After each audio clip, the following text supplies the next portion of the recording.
ভালো নেই প্রিয় কুমিল্লা।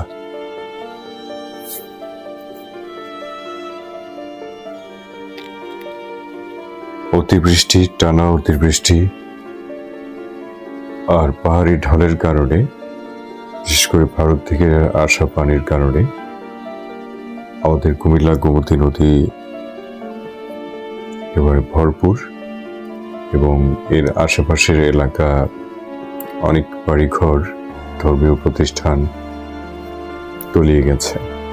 আপনি দেখতে পাচ্ছেন একটা মসজিদ, একেবারে মসজিদের অনেকটাই পানির নিচে তলিয়ে গেছে। এরকম আরো অসংখ্য ধর্মীয় প্রতিষ্ঠান, স্কুল, কলেজ, মাদ্রাসা, যে আরেকটি ধর্মীয় প্রতিষ্ঠান দেখা যাচ্ছে, আর একটা মসজিদ, পাশেই একটা মাদ্রাসা আছে, এই মাদ্রাসাটাও পানির নিচে তলিয়ে গেছে।